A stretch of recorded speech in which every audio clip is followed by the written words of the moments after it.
What's your desire? 내 심장은 paradise. You're beautiful, girl, can't you see? Halo sahabat tani, berjumpa kembali dengan kami di channel Sahabat Tani TV, channelnya para petani.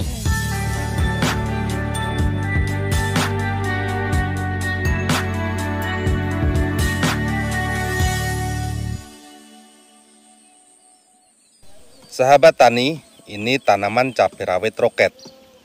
Cabai rawit roket ini sangat bagus ditanam di dataran tinggi maupun dataran rendah.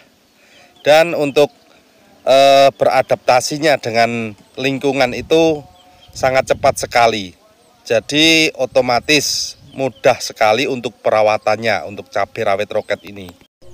Cabai rawit roket ini kisaran berumur 123 hari setelah tanam. Dan untuk buahnya sudah terlihat full maksimal. Karena untuk mewujudkan hasil seperti ini, kita juga harus memperhatikan dari pengolahan lahan, suplai nutrisi, kocor maupun spray, dan bibit juga berperan penting dalam berbudidaya cabai. Pada dasarnya untuk para petani yang dibutuhkan nomor satu yaitu pengolahan lahan, seperti pupuk dasar yang tepat dan akurat, jarak tanam yang ideal, kurang lebihnya minimal 50 cm dari tanaman ke tanaman.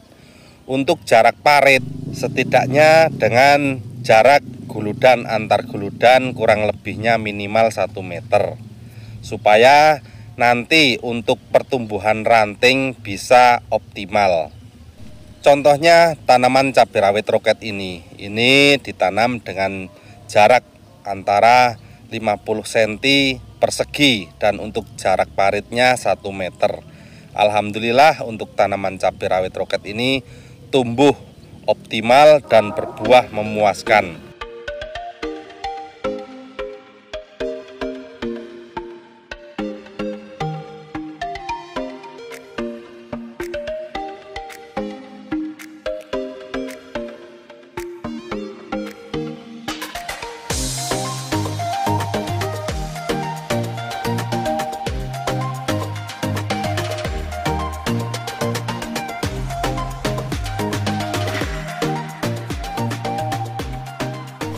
Langkah-langkah yang harus dilakukan untuk sahabat tani supaya bisa mewujudkan hasil yang optimal, kita buatlah guludan minimal tinggi 50 cm.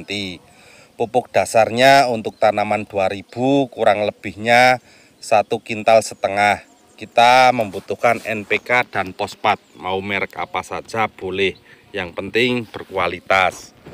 Lalu bibit sangat berpengaruh untuk mewujudkan hasil yang bisa maksimal. Seperti ini dengan bibit roket yang ketahanan virusnya sudah bagus dan produksi buahnya maksimal. Lalu kita suplai nutrisi. Untuk awal tanam umur 1 minggu kita kocor menggunakan fungisida racikan sahabat tani yang tepung, dosisnya 2 sendok, Kapos Plus 3 sendok, dan NPK Yara 1616 1 gelas untuk setiap kali pengocoran ataupun 1 tangki 16 liter air. Untuk dosis pengocoran ke setiap tanaman minimal 200 ml ataupun 1 gelas. Interval pengocoran 1 minggu sekali.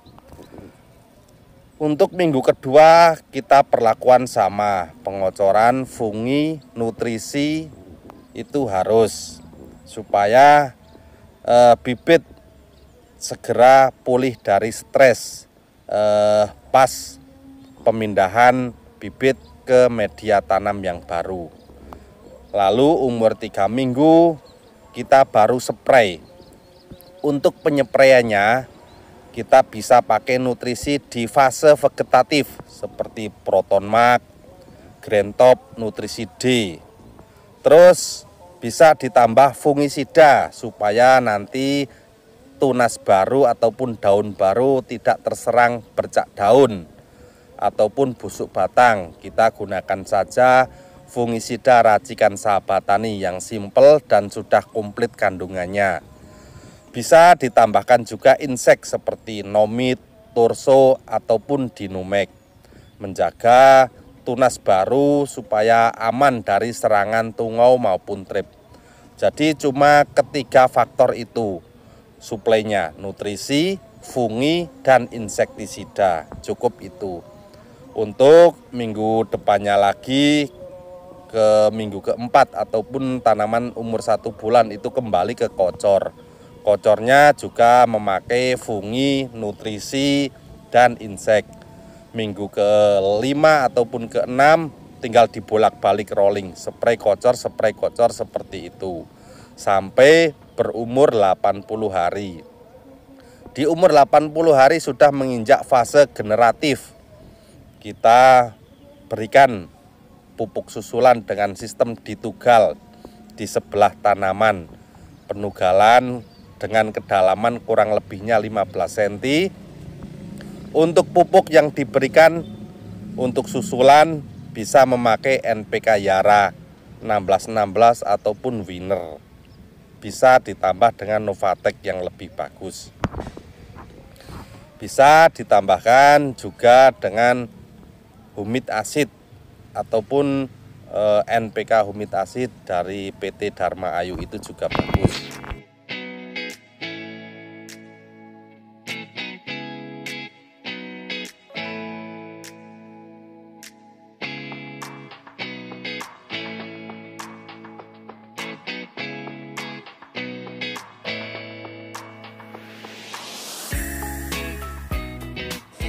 Ini Sahabat Tani, nah lihat buahnya.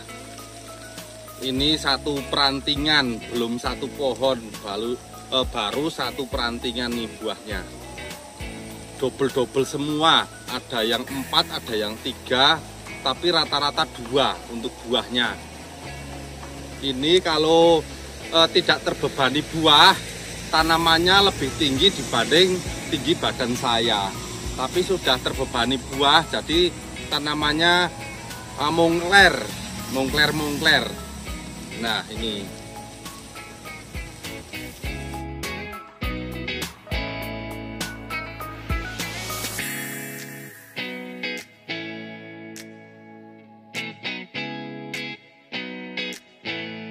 Spraynya bisa kita tambahkan dengan fungisida racikan Sahabat Tani yang tepung, dosis 2 sendok. Racikan Sahabat Tani yang cair 1 tutup, terus ditambah jamurlang setengah tutup ataupun 1 sendok sudah cukup. Itu untuk melindungi supaya batang, daun, buah itu aman dari bakteri antraknos ataupun bakteri-bakteri lain yang menyerang tanaman cabai tersebut. Oke Sahabat Tani, itulah tips-tips untuk perawatan tanaman cabai supaya tanaman kita terhindar dari hama, bakteri, dan bisa tumbuh berbuah maksimal. Demikian video pendek dari kami, semoga bermanfaat. Salam petani Indonesia, sukses selalu.